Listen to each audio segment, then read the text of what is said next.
Hey y'all, welcome back to my channel. I'm Jess. I create crochet vlogs, crafting content, and I guess now commentary videos.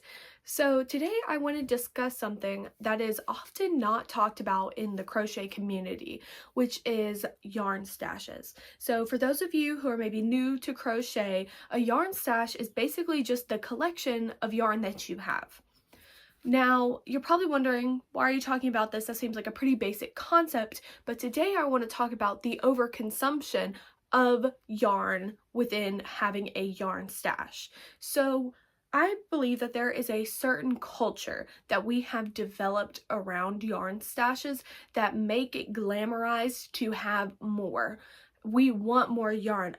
You see a video on TikTok or on YouTube of some woman who has been collecting yarn for 30 years and you're jealous. You're like, oh my gosh, I wish I had all of that yarn. I wish I had the money for all of that yarn. I'm gonna go buy more yarn today. I mean, you see that.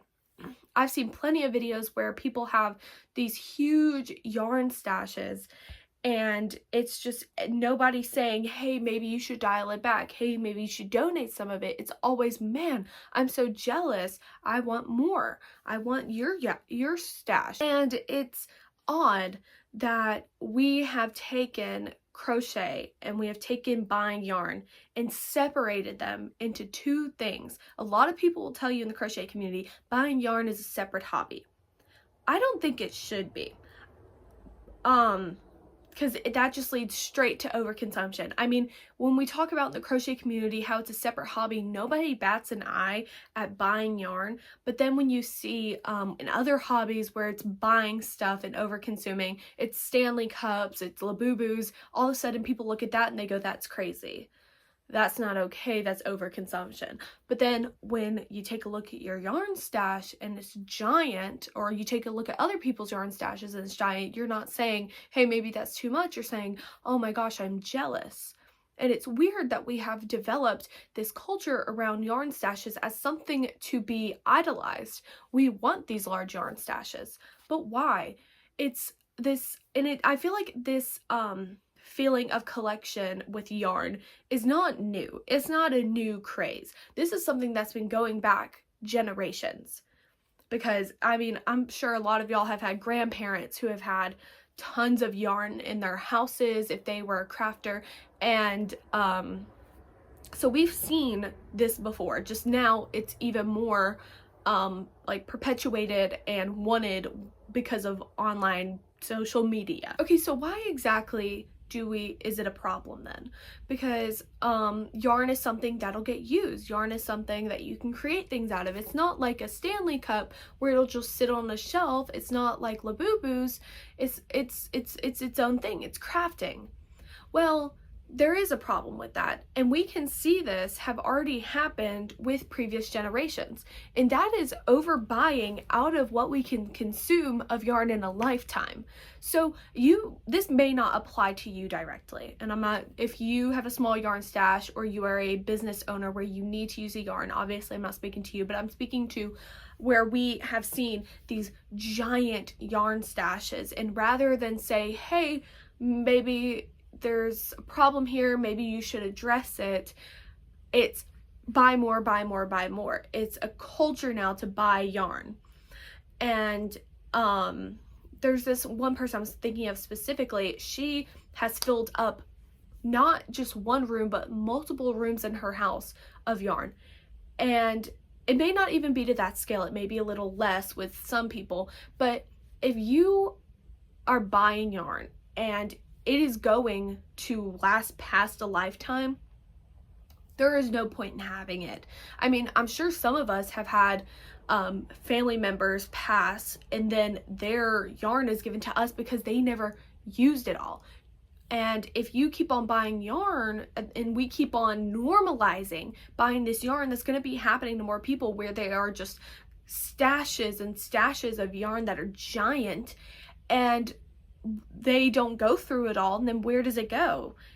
Then the family has to deal with it. It's gonna go in the trash. It's gonna go to the thrift store. It's just gonna, sit there. I mean, we have to think about how our consumption is affecting the other people in our lives, especially if you're older, because I know crocheters, there are young ones and then there are older ones, and I feel like this culture has really been developed over the years, as I've said, through and I feel like with older generations sometimes it can be akin to hoarding, because I mean, speaking from experience, my grandmother, she was a really bad hoarder, and she was the same with yarn.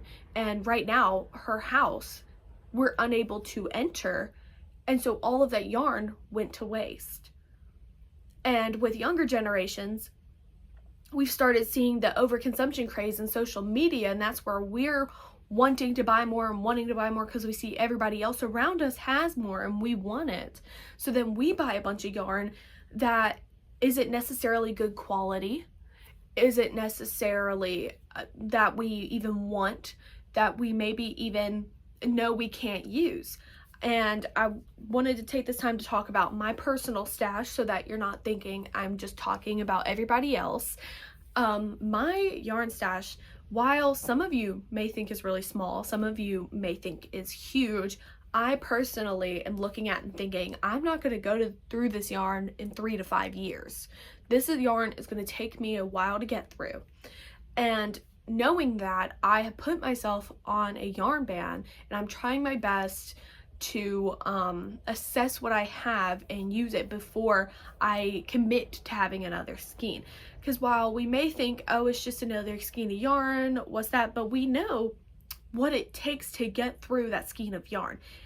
It's not collecting in the, like, you may collect just because you think it's pretty, but even then it's like you still have this kind of weight in the back of your mind and on your shoulders of, I need to use this yarn, because not all yarns last a lifetime. Let's be realistic here. Some of the yarns that you're buying are, you know, acrylic or something, and there's also the possibility of them being infested with certain types of bugs that love yarn, especially natural fibers. If you are a natural fiber collector, you always have to be wary of, I think they're called mites. I'm not sure. I've never had a problem with them before, but I mean, there's always that possibility. Well, how do we fix this issue?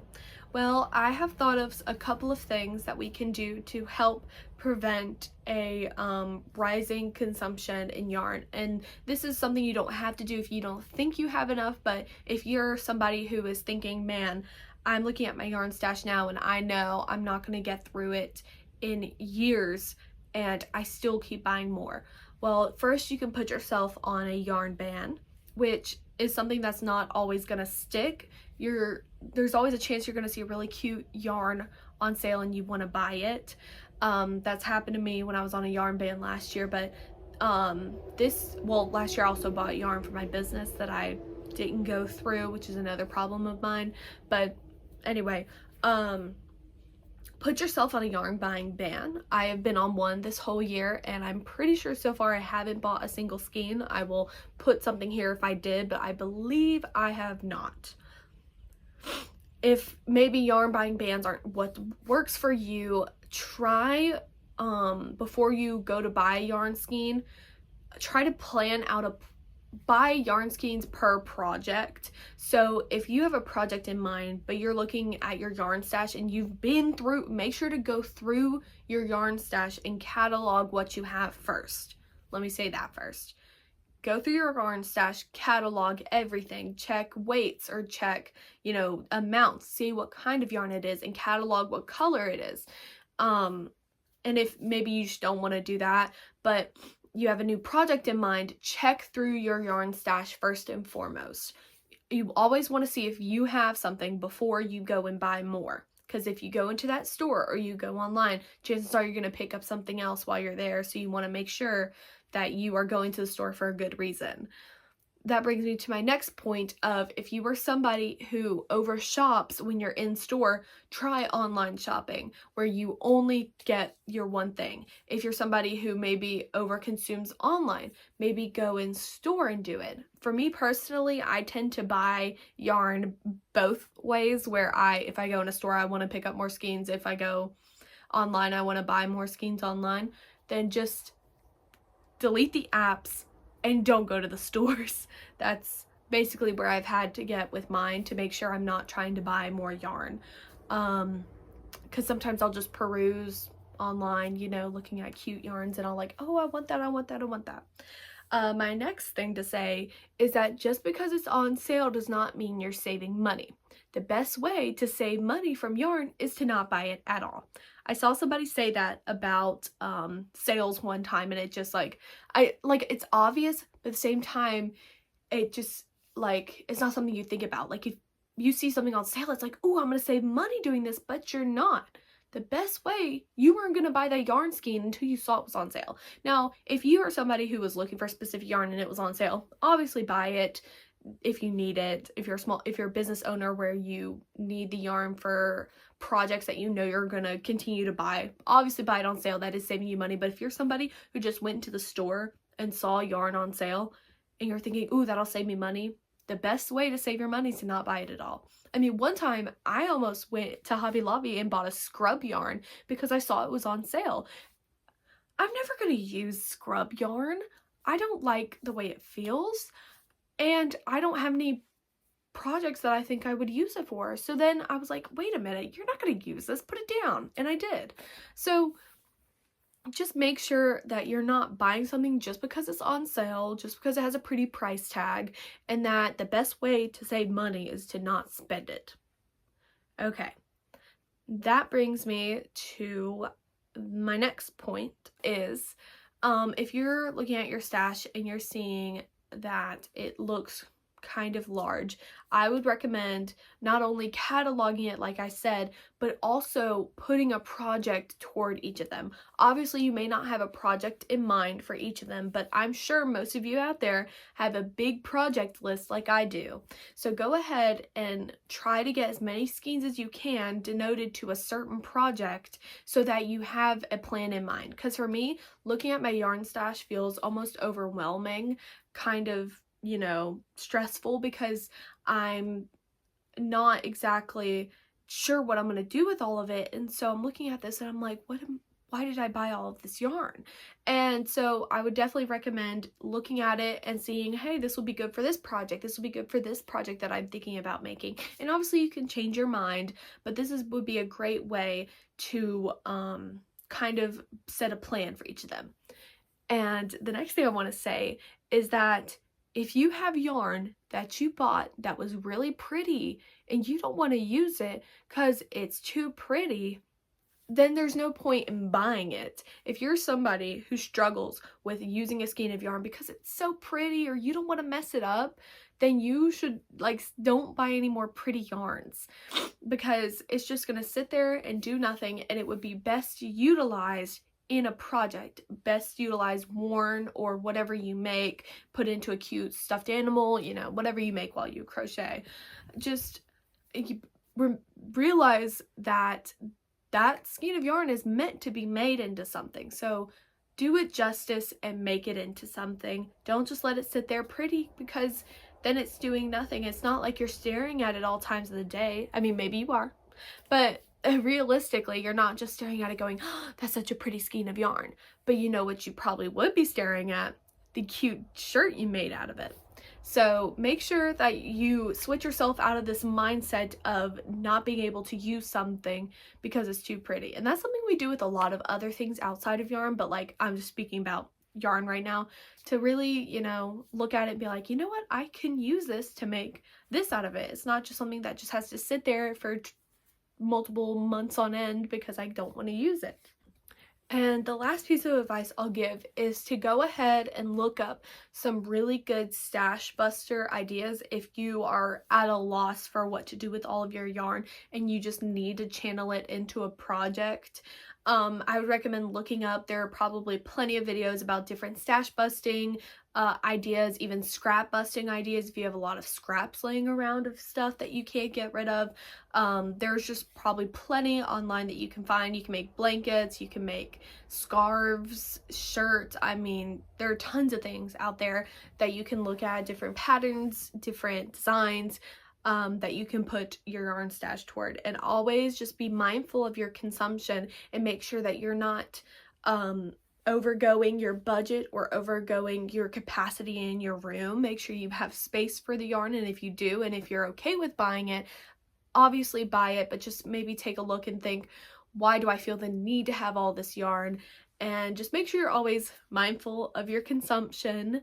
And that will be all for, oh, backtrack. One more thing. If you have a large yarn skein and you just know for a fact that no stash busting, no nothing is gonna make it shrink down the way you want it to, then I would recommend donating it. Maybe not necessarily to a thrift store, but donating it to maybe a local crochet starting like club. I know I have one at my public library that's always looking to get some more yarn to teach people. I'm sure there are some online organizations you can donate. If you are trying to think of things to make, there are always going to be organizations that will take handmade donations of hats, of scarves, you know, different shelters. I'm sure will love that stuff because it, you know, keeps people warm, and it's probably also going to be adorable because you made it. So yeah, just take a look at some online places that you can either donate full skeins to or donate handmade items to, if that's something you also have a lot of or want to make a lot of. If you want to make a lot of hats, you can always donate them. And thrift stores is always an option. If maybe you have a local thrift store, that's where I would recommend going to first before you go to the Goodwills or the, you know, America's Greatest Thrift Stores, the like giant ones, because typically they're gonna overprice that yarn. But, you know, go local or go online and see where you can best serve your stuff if you know that you're not going to go through it all. So yeah, that is all for today's video. Make sure to like and subscribe if you enjoyed, and check out my link tree in the description if you would like to see my Etsy and my Mercari, where me and my sister sell our crochet items. So that is all for today's video. Toodles!